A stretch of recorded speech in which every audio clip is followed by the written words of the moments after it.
Salesforce à la base, c'est vraiment B2B. Le cœur de métier, c'est la connaissance client. En fait, on parle beaucoup de CRM, blablabla. Connaissance client, c'est ça à la base.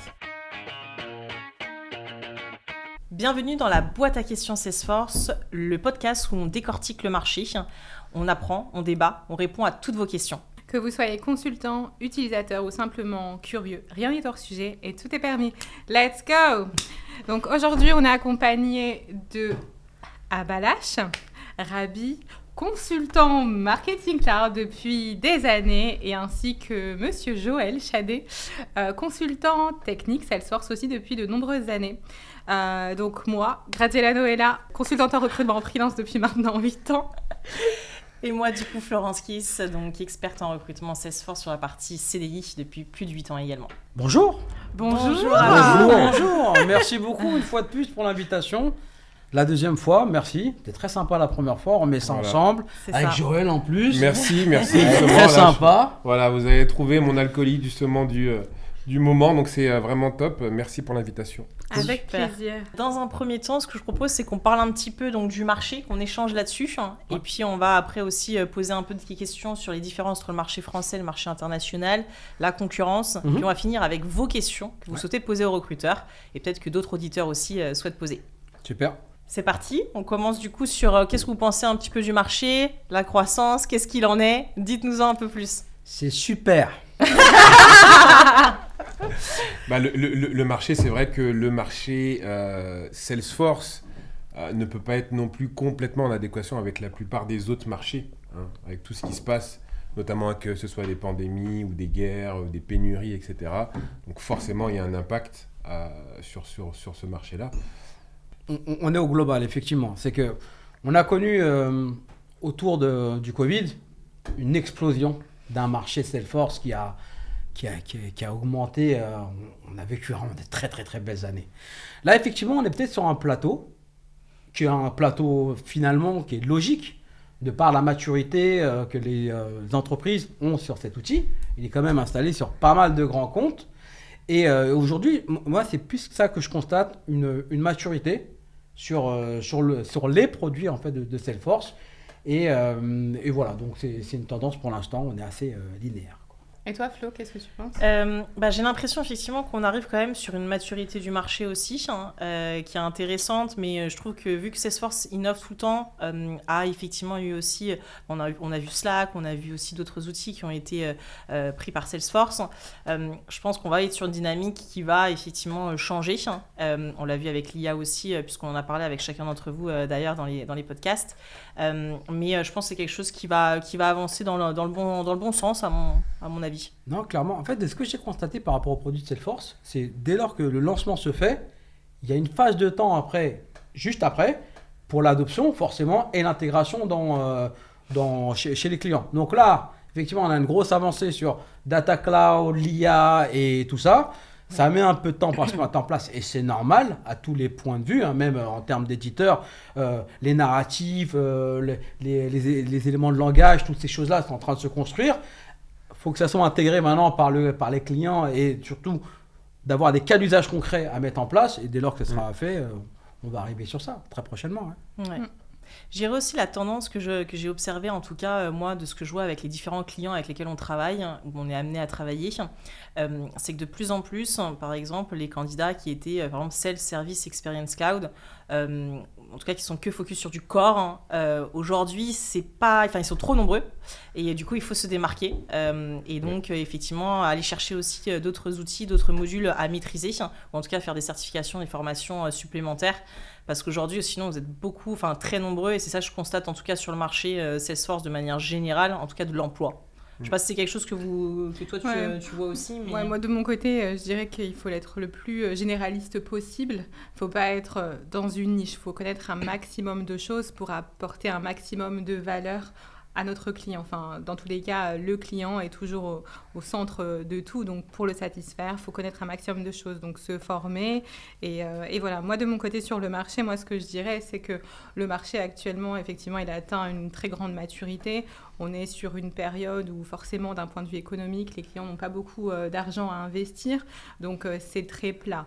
En revanche, il y a pas mal de projets qui ont été dernièrement gelés. Et à un moment, ces projets-là, bah, forcément, ils vont se réanimer. Après, on ne sait pas quand, on n'a pas les tout dans les aboutissants, mais à un moment donné, ces projets vont revenir. Et là, ça va faire un petit pic d'activité. C'est une certitude. Ouais. Puis on l'a vu, il y avait des cycles sur Salesforce de manière générale. On l'a vu pendant le Covid où c'était vraiment compliqué. Mais on part du principe qu'effectivement, et ça s'est vu au fur et à mesure des années, qu'à un moment donné, il y a des difficultés et puis ça repart. Donc, Ouais. Oui, c'est clair qu'en 8 ans de carrière, on a eu des moments très plats, comme tu le disais, à Balache, mais après, il y a eu des gros pics d'activité. Après, quand c'est une période plate, il faut se former. Quand il y a le pic d'activité, il faut saisir l'occasion. Tu surfes sur la vague. C'est ça. Non, mais clairement, mais tu vois, tu parlais du Covid. Donc, Joël et moi, on est instructeurs. J'ai jamais autant bossé pendant le Covid. Ouais. Jamais eu autant de formation d'utilisateurs durant ce moment-là. Donc effectivement, ces phases de creux, il faut savoir capitaliser, il ne faut pas les subir. C'est-à-dire qu'on est sur un moment où effectivement, c'est peut-être un peu plat, il y a des nouveaux produits qui sont sortis, il y a des nouvelles features, formez-vous, passez les certifications s'il y a un peu de temps, et ça vous servira plus tard, j'en suis convaincu. Il y a aussi, tu parlais justement de formation. Effectivement, pendant la phase du Covid, on a fait beaucoup de formations, mais ces formations-là aussi ont un petit peu poussé le fait que aujourd'hui, il y a énormément de clients qui sont formés en interne. Déjà, etc.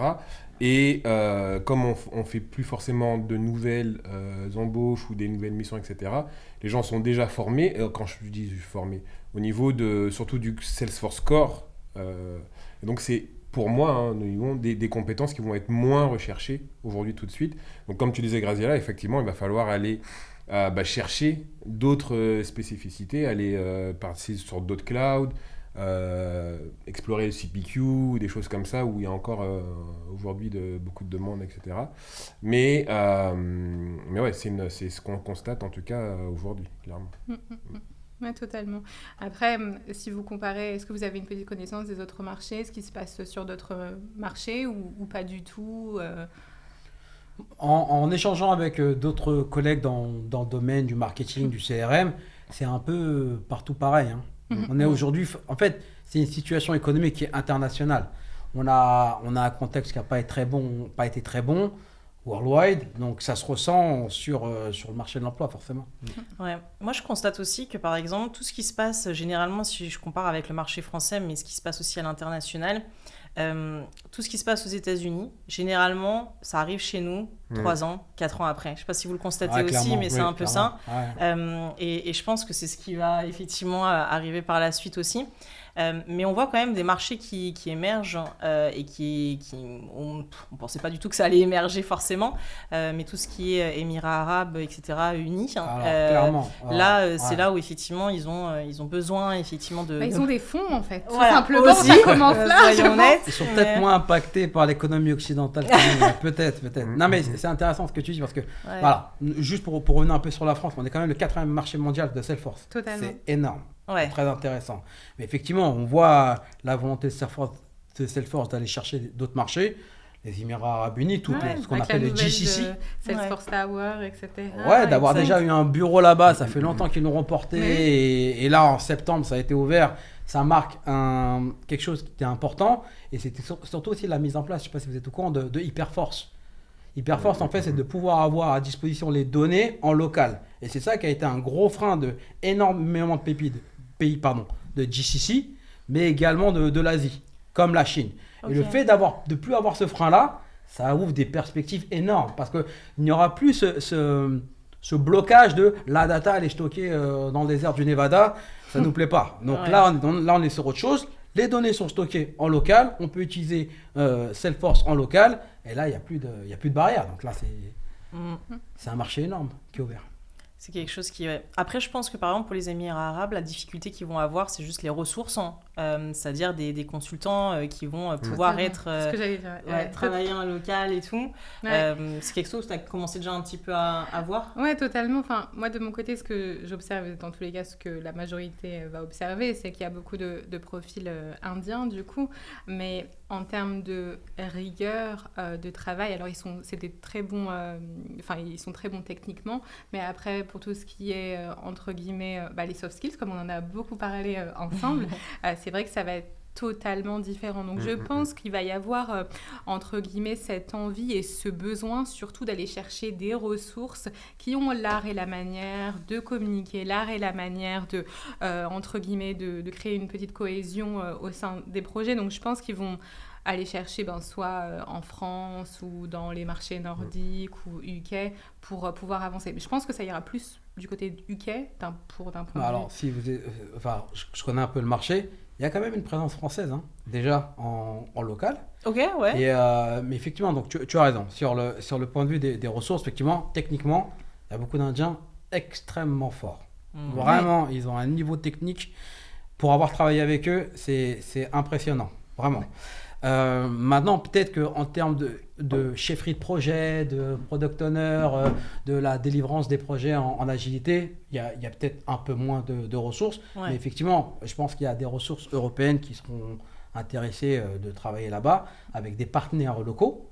Il y a, en fait, les partenaires qui sont là-bas, c'est vraiment intéressant. Hein. C'est je ne vais pas dire le Far West, mais il y a beaucoup de choses qui bougent et c'est vraiment intéressant comme marché, toute la région d'ailleurs, et c'est un marché qui va croître. Mais effectivement, il y a peut-être dans les années des choses qui vont bouger de l'Europe vers là-bas. Ouais, notamment en Arabie Saoudite où il y a des très très gros projets en ce moment. Énormes projets. Super intéressants d'un point de vue technologique. Et qui sont Salesforce friendly. Et pas que. Vraiment.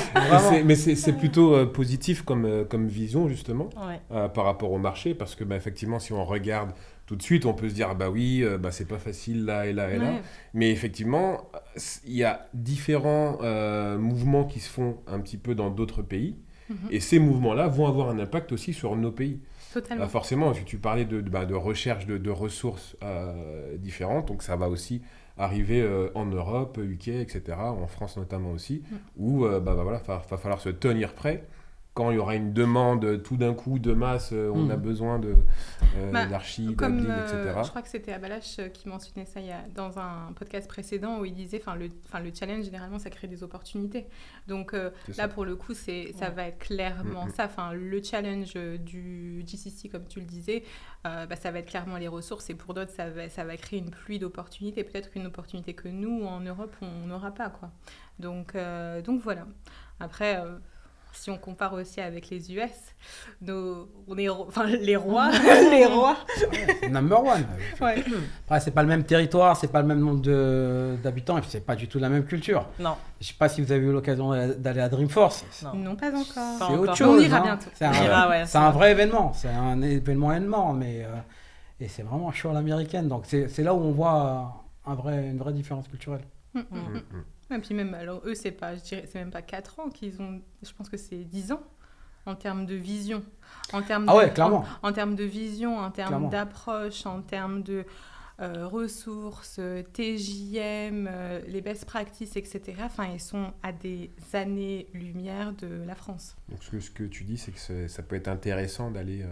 voir là-bas au moins une fois pour moi, je pense que s'inspirer un peu de tout ça. C'est extrêmement inspirant. Je pense que oui. Je pense que oui, il faut. Et puis même, on parle beaucoup de mentorat, etc. Je pense que c'est important d'essayer d'avoir un mentor ou des contacts là-bas qui vous guident ou qui vous donnent des informations, etc. Même d'un point de vue technique. J'ai entendu pas mal de... C'était plus des consultants canadiens, pas réellement US, mais ils ont une vision aussi différente. Et je pense que ça ramène un petit peu d'air frais, quoi. Clairement. Donc voilà. Je note.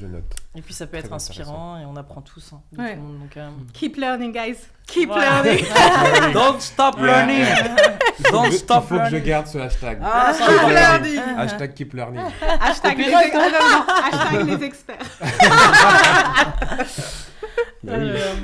Du coup, si on repart aussi, si on fait la petite rétrospective, très très rapidement, très brièvement, sur ces 10 dernières années, si je vous dis 2 choses qui vous ont marqué sur Salesforce, qu'est-ce que c'est ? 2 choses, uniquement 2 choses. En 10 ans, moi, ça va être Marketing Cloud, forcément. Ouais. Data Cloud aussi, qui a bouleversé. Le rachat de Demandware. T'as dit 2 choses. T'as dit... Ouais, je suis gourmand. Je peux être gourmand, je suis gourmand. J'en dis 3. Donc, Marketing Cloud, Commerce Cloud et Data Cloud. Voilà. Ok. Ouais. Non, moi, une chose, justement, qui a beaucoup changé, justement, c'est par rapport au flow. les flows, ce qu'ils ont mis en termes de technologie et d'avancée par rapport aux flows. Et puis en plus, maintenant, si on peut coupler ça à de l'IA, ça peut vraiment être très très puissant. Et on le voit même dans des projets, ça change les approches, etc. Donc ouais, moi je vais en prendre qu'un, ce sera celui-là. Voilà. Ouais, Ça fait 4. exactement. T'as vu, je suis cool, je suis bien. C'est un team player, hein. C'est un bon team player. Non, parce que je compose avec mon ami ici présent. Ah, c'est beau, c'est beau. Contre Et toi, là. qu'est-ce qui t'a marqué, Flo, du coup, pendant ces... Je dirais, comme je disais à chaque fois, hein, les nouveautés. Le fait qu'il y ait toujours quelque chose de nouveau, il y a toujours des nouveaux modules, ça change tout le temps, on apprend tout le temps de nouvelles choses. Donc c'est ça qui m'a le plus marqué de manière générale. Je dirais pas quelque chose en particulier, même si aujourd'hui on parle de l'IA, donc forcément c'est ça qui me commence à vraiment marquer. Mais c'est plus l'avenir après que j'ai en tête, moi, et les 10 prochaines années, comment un peu la vision stratégique aussi de Salesforce, comment ils voient les choses. Ce que je commence à constater en tant que moi recruteuse sur ce qui va se passer à l'avenir. Je trouve ça aussi intéressant, mais je vais l'évoquer. Mais toi, par contre, qu'est-ce qui t'a... Moi, je vais répondre vraiment comme une recruteuse. Alors moi, ce qui me marque, c'est en fait, donc ça fait 8 ans hein, que je fais du recrutement, du coup, spécifiquement sur Salesforce. Et le premier point, pas le moins, le premier point, du coup, ça va être l'exigence. L'exigence a énormément changé. Avant, on était dans un marché où les clients voulaient juste quelqu'un qui a des compétences Salesforce. Le client ne recherche plus des compétences Salesforce parce qu'il y en a, elles sont là. Il est très exigeant et il va être très pointilleux. Il sait ce qu'il veut, il sait comment il le veut, et il sait pourquoi il le veut. Donc moi, ce qui me marque, on va dire, ça va être ça. Après, technologiquement, il y a eu des grands chamboulements quand on est passé sur Lightning. C'était un truc de fou. Et ouais, moi, c'est les deux choses qui me marquent et Je pense qu'il y a une chose qu'on n'a pas dite, mais qui est quand même marquante, c'est le télétravail. Oui, mais ça en train de changer, Florence, mais si, non, mais c'est vrai. Non, mais c'est avant Covid, on n'en avait pas du tout de mais c'est en train télétravail. de changer. Ça, c'est sûr. Je suis d'accord Ça, avec c'est toi. en train de changer, revient. mais ça ne sera pas effacé. Ouais. On ne pourra pas le Oui, mais supprimer. quand les clients demandent de revenir sur site pour faire des entretiens, alors qu'il y a 1 mois ou 2 mois, ce n'était pas le cas, eh ben, on voit clairement que c'est en train de changer. Je pense qu'ils l'ont fait parce qu'ils n'avaient pas le choix, parce qu'ils avaient besoin d'avoir, entre guillemets, à disposition des consultants, et que là, comme il y a clairement un panel de consultants disponibles, il y a plus de 200 consultants disponibles, eh ben, ils ont le choix. Donc, tu vois. Et l'exigence revient, du coup. Ouais, exactement. Non, mais c'est vrai. C'est ça. Ouais. Et pour revenir un peu plus sur après les 10 prochaines années, moi je voyais un peu comme vision, parce que j'ai remarqué un peu cette tendance, en tout cas avec les différents clients que je peux avoir. Avant, j'avais beaucoup de grands clients, des grands clients, ou même peut-être aussi on va dire, des entreprises qui constituent à peu près, on va dire, 500 000 employés. Mais là, ce que je constate depuis ces quelques dernières années et qui commence à vraiment avancer, je pense que Salesforce va aussi vers les PME, va aussi vers les petites startups, les entreprises qui vraiment se lancent. Et je le vois parce qu'il y a beaucoup de ça aussi. Maintenant, est-ce que les choses vont changer avec la concurrence? Ça, on le verra après. Mais c'est ça que je constate, en tout cas pour les années à venir, une vision stratégique plus ciblée sur peut-être les petites entreprises plutôt que les grandes, et que les grandes. Il y a juste quelque chose qui souligne, tu vois, tu parlais de vision stratégique. Ouais. Même en étant dans l'écosystème Salesforce, etc., et ben, quand on ne sait pas où est-ce qu'ils vont, et justement, des fois, on se demande, mais quelle est la vision stratégique derrière? On sait que des fois, il y a des intentions. Bon, là, c'est poussé beaucoup data cloud, IA, etc. Ouais. Mais des fois, on aimerait bien avoir une petite souris et comprendre, parce que des fois, on ne sait pas trop où nous mène justement ce marché-là, etc. On sent juste qu'il y a une intention d'aller quelque part, des fois. Mais justement, au niveau stratégique, je suis à peu près sûr qu'ils ne font pas les choses au hasard. Ça, je l'ai compris. Personne, non? Ouais, je pense pas. Là. Ouais.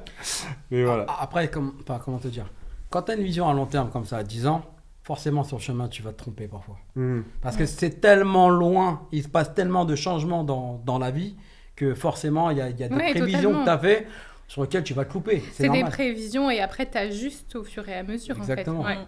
Parce que économiquement, ça va changer, les consommateurs vont changer de manière de consommer, il y a pas mal de choses qui changent. Donc ouais, non. Ouais. Je pense qu'ils ont un point d'arrivée, mais ils Ouais. savent pas trop, tu vois, Le chemin. Ouais. Ils s'adaptent au fur et à mesure, Ouais. je trouve. Ouais. Bah, c'est ce qui fait leur force aussi. Mm. Aujourd'hui, Ouais, c'est tout- qu'ils savent s'adapter. Depuis le début, effectivement, j'en ai dit qu'un seul tout à l'heure, mais j'en ai dit qu'un seul parce qu'il y a eu tellement de petites choses où on se réajuste, où on découvre.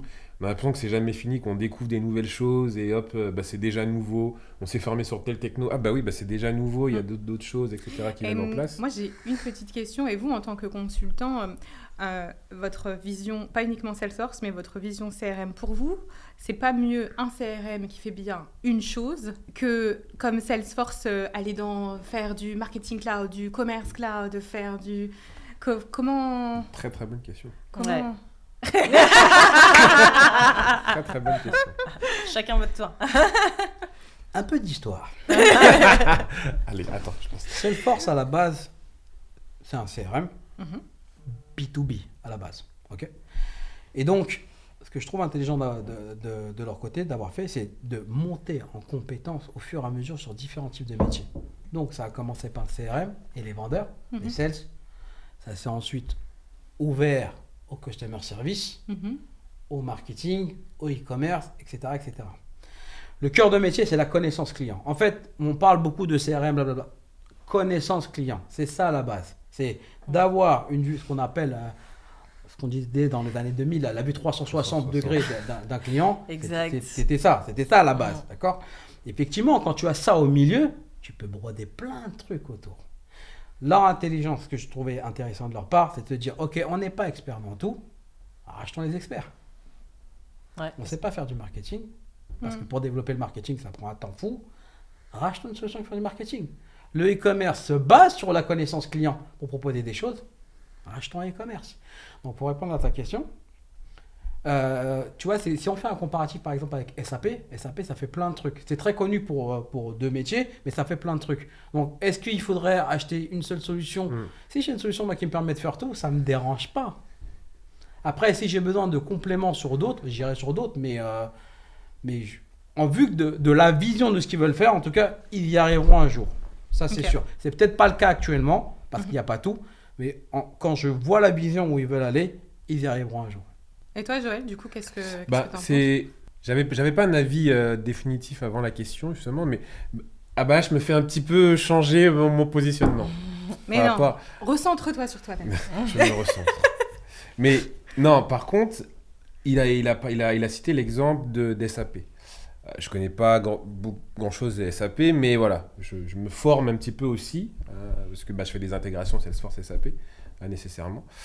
Et de ce que je vois quand j'arrive dans SAP, c'est qu'effectivement, ce que je ne savais pas, moi, en tant que SAP, c'est que tu as un SAP avec un petit nom code, etc., pour chaque thématique. Mais c'est vraiment un logiciel différent, en fait. C'est vraiment, enfin, de ma compréhension, où tu as vraiment un SAP, c'est pas ta Salesforce et après tu as des... Non, c'est vraiment... Et puis, quand j'entends les réunions avec d'autres personnes d'SAP, c'est « Ah bah oui, toi, t'es SAP t'es SAP Intel, t'es SAP... » Et je me dis « Ah ouais... » Mais en fait, c'est vraiment un monde différent. Et dans ce cas-là, je préfère finalement avoir une interface où je vais pouvoir centraliser un petit peu tout.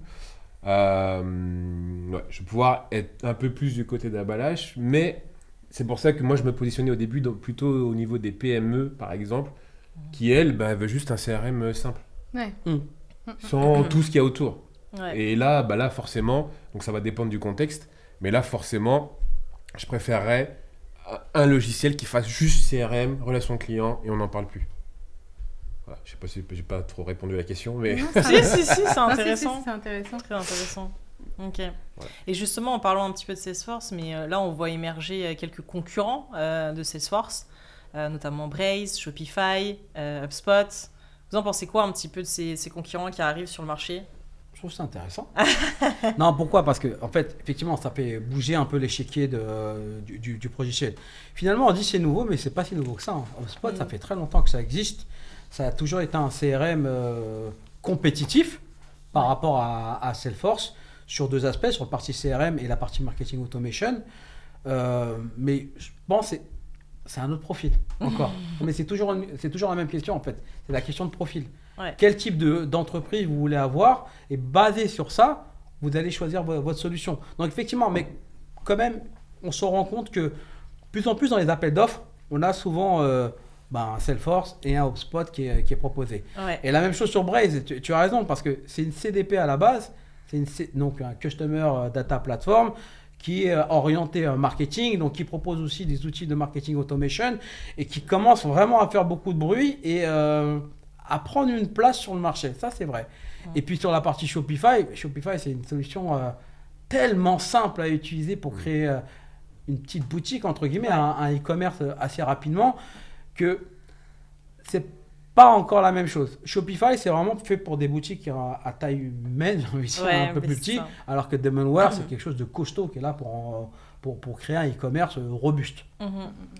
Mais effectivement, ce sont des acteurs qui existent, qui mettent des petits coups de coude à Salesforce. C'est bien la concurrence. C'est très bien. Moi, je trouve que déjà, ça te motive. Même toi, en tant que progiciel, à se dire, OK, donc je suis plus tout seul, il va falloir que je propose d'autres choses et des choses innovantes et différentes. Ouais, et comment s'améliorer à chaque fois. Ouais. Je suis d'accord. Petite parenthèse, j'ai une petite boutique Shopify où je vends des tableaux. Ah, tu es un artiste? On mettra le lien. Soyez pop. Non, c'est pas vrai. Ok. Est-ce que vous avez des points à rajouter, des choses que vous voulez communiquer, des questions que vous avez pour nous? À nous poser. J'ai préparé une petite liste de questions. Allez, Alors attendez, parti. je vous demande juste un petit instant que je les retrouve. Ah bah là, pas de questions pour nous. Si, j'en ai. Non, mais en fait, c'est des questions qu'on a tous, les consultants. On s'est vu avant. Ouais, tout à fait. Vous êtes notre thermomètre du marché, d'accord? On en parlait avec Joël, c'est que nous, en fait, on est en mission, on ne voit pas grand-chose de ce qui se passe sur le marché, d'accord? Des fois, quand on échange ensemble, je me rends compte que telle compétence n'est plus recherchée que d'autres, et ça, je ne le vois pas du tout. Et la seule chose que je vois, c'est peut-être qu'on m'appelle un peu moins ou un peu plus, ou ça dépend de la période dans l'année. Et ça, voilà, c'est une chose qu'on aimerait savoir. Quelles sont les tendances sur 2024 et 2025? Quelles sont les tendances et quelles vont être les futures tendances que vous voyez, vous, de votre côté? Ok. Moi, je vais parler plutôt sur la partie CDI, ce sera peut-être plus simple, et puis après, Graziella parlera sur la partie freelance. Moi, la tendance, je l'ai un peu expliqué juste avant, c'est-à-dire qu'aujourd'hui, des profils qui vont être que corps vont avoir de grosses difficultés, en tout cas, à se démarquer, puisque de plus en plus de clients sont exigeants, et donc, du coup, recherchent quelqu'un qui va un peu le cliché du mouton à 5 pattes, et capable de pouvoir faire aussi d'autres choses, ou en tout cas, qui s'y intéresse et qui le démontre. Donc je dirais que la tendance elle va là et après la tendance du marché suit ce que fait Salesforce, donc forcément il y a aussi cette partie là puisque forcément Salesforce va proposer les nouveautés à leurs clients. Donc les clients, qu'est-ce qu'ils vont faire 1 an plus tard? Ils vont avoir besoin d'une ressource pour pouvoir les aider là-dessus, tout simplement. Donc je dirais qu'il y a ça. Et l'autre tendance que je constate, moi, c'est qu'il y a de plus en plus de clients qui vont chercher, en tout cas sur la partie CDI, à avoir vraiment des responsables de practice.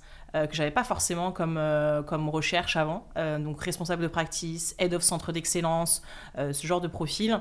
Donc très très expérimentés, mais qui ont aussi une vue d'ensemble de manière générale sur un système d'information par exemple, et donc qui sont capables de comprendre s'ils doivent travailler avec quelqu'un qui est un responsable SAP par exemple, comment faire en sorte que dans une entreprise ça puisse fonctionner, ou d'autres outils.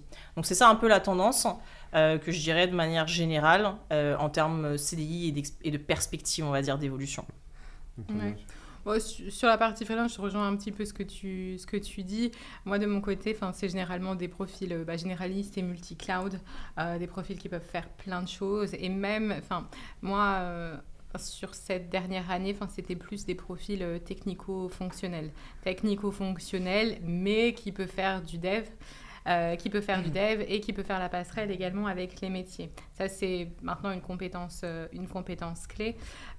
Et après, moi, ce que j'observe, c'est j'ai majoritairement que des besoins de consultants technico-fonctionnels ou architectes seniors. J'ai très rarement des besoins de dev, uniquement dev, ou des besoins d'admin. Ça n'existe quasiment plus, quoi. Donc voilà. Ouais. Et je rajouterais aussi, c'est plus sur la partie salaire, en tout cas sur la partie CDI, et je pense que TGM c'est la même chose aussi, mais il y a quand même un rebattement de cartes, je ne sais pas si c'est ça l'expression, mais en gros, on revoit les choses. Avant, par exemple, quelqu'un qui avait 3-4 ans d'expérience, il pouvait prétendre entre 55 65 cas fixe plus ou moins. Aujourd'hui, les choses changent, il faut vraiment s'adapter et le budget des clients est quand même moins élevé que ce qu'on pouvait avoir avant. Il faut avoir ça en tête aussi.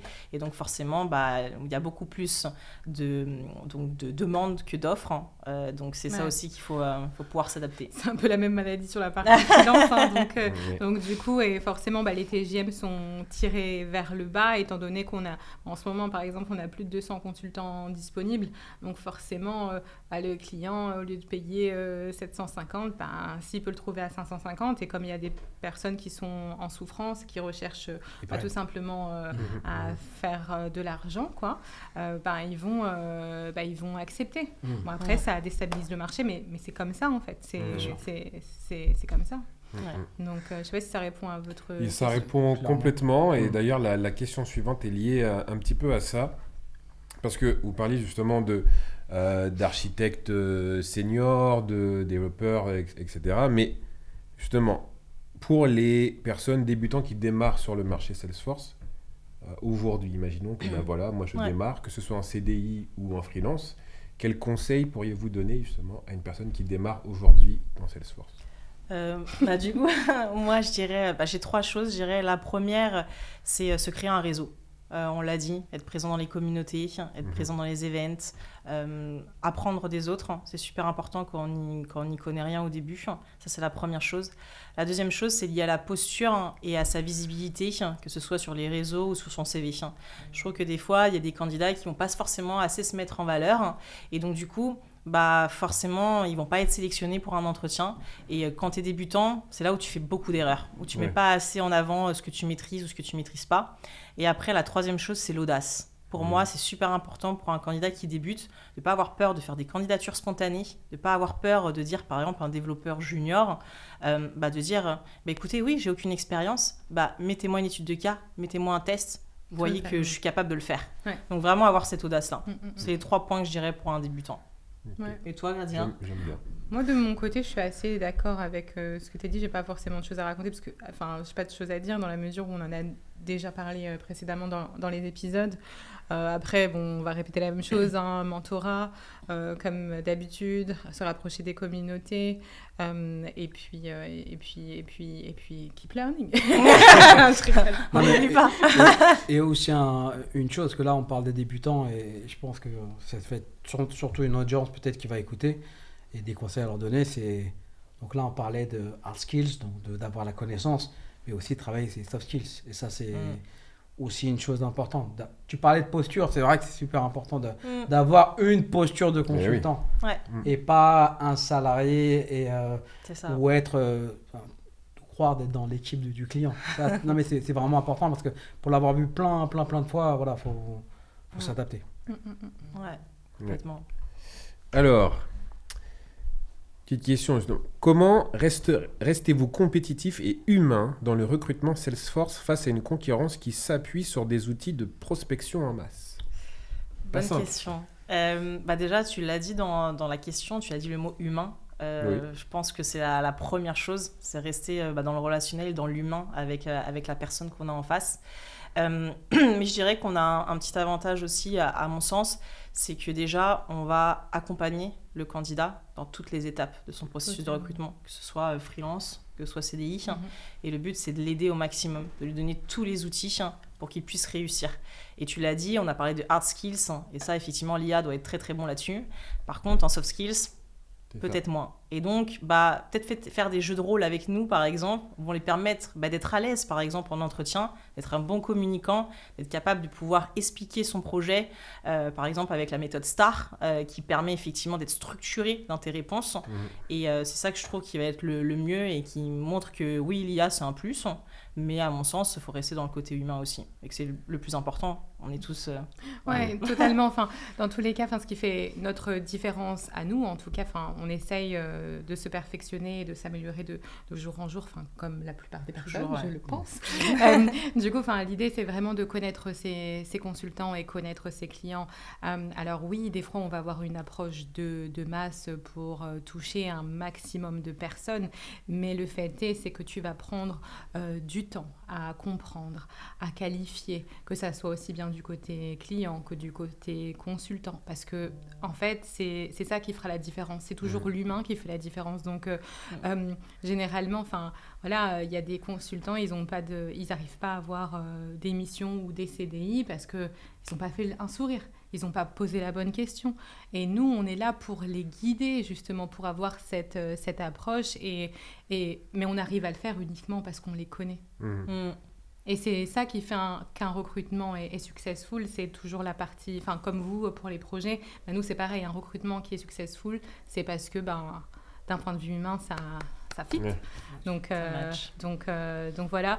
Une dernière question, parce qu'on va devoir y aller, les gars. Super intéressant en tout cas. Alors une dernière question, parce que du coup il y en avait une, voilà, mais bon, la dernière question, parce que celle-là elle me brûle les lèvres quand même. La dernière question justement, parce que je suis sûr qu'en recrutement vous avez dû entendre pas mal de choses, et moi j'aimerais savoir quelle est la phrase ou la situation la plus insolite ou drôle que vous ayez entendu dans le recrutement Salesforce. On veut tout savoir. Vas-y. On ne pourra pas toutes les donner quand même. Mais moi j'en ai une qui est incroyable. Alors j'ai un consultant d'ailleurs technique j'ai un consultant technique et je lui dis oui, voilà, mais une petite chemise en amont de l'entretien, mais une petite chemise, c'est un client dans le secteur bancaire, ils aiment bien ça, etc. L'entretien... Débardeur. Non. Il arrive en t-shirt Spider-Man. Ouais. Alors j'adore les super-héros. Non mais ça pose le cadre. Non mais ouais, ça pose le cadre. Mais peut-être que il voulait montrer qu'il était un petit peu super-héros, qu'il était là pour les sauver. Je sais pas. Mais tu vois, ça aurait été dingue s'il a sorti ça dans l'entretien. Je suis le super-héros Salesforce, tu vois. Voilà, le développeur qu'il vous faut. Je suis celui qui vous faut. Et là c'est bon, là on est dans l'audace, tu vois. L'audace là. Et toi, Flo, Tico ? Moi, je vais en avoir deux, mais c'est plus des situations. La première, je dirais que ce qui était un peu insolite, c'était pendant le Covid. J'ai eu un client, ça m'est très rarement arrivé, qui m'a dit, écoute, je veux quelqu'un qui n'ait pas d'expérience sur Salesforce. Je veux un passionné. Tu me trouves quelqu'un qui est passionné et qui montre qu'il a vraiment envie d'apprendre, qui est vraiment passionné par l'informatique, par Salesforce, etc. Et à force, je vois un candidat qui postule et qui a été pris. Je l'ai accompagné dans tout le process. Et son métier de base, c'était pizzaiolo. Oh, donc, comme quoi, tout le monde peut avoir une reconversion. Non, c'est une belle histoire de reconversion, ça. Ouais, exact. Carrément. Mais tu vois, pour les gens qui nous écoutent aussi, c'est de dire, on est sur un métier peut-être qui nous plaît pas, ça peut offrir des perspectives. Et puis ça, on peut le faire, en fait, à partir du moment où tu es curieux, tu as l'esprit, tu es open-minded, et ça va. C'est ça. Ouais. Moi, je trouve que c'est ça qui est passionnant aussi. Ils ont mis en place aussi un e-learning qui te permet de monter en compétences de manière autonome. Ouais. Et voilà, si tu es passionné et tu es ambitieux, tu peux y arriver, clairement. Ouais. Et la deuxième, c'est plus un feedback client qui était assez drôle. J'ai eu une HR avec qui je m'entendais très très bien. Je lui présente un candidat qui passe son premier entretien et le feedback, elle m'appelle, elle me dit très bon candidat, hard skills, soft skills. Par contre, je vais avoir un problème, Florence, c'est que j'ai un coup de foudre pour le candidat. Okay. Elle est un peu tombée in love du candidat et il s'avère qu'après les entretiens, il n'a pas été sélectionné. Il y avait d'autres candidats et tout, mais il n'a pas été sélectionné. Mais j'ai appris plus tard que ils se sont mariés et qu'ils ont eu le coup de foudre ensemble. Okay. Voilà. Quand tu dois retrouver la bonne personne, on parle n'importe quel chemin. Mais... C'est ça. In love. Voilà. Superbe histoire. Franchement. Ok, parfait. Merci à vous en tout cas. Merci encore à vous, merci pour l'invitation. À très vite pour un prochain podcast. Yes. Merci beaucoup. Merci. Au revoir.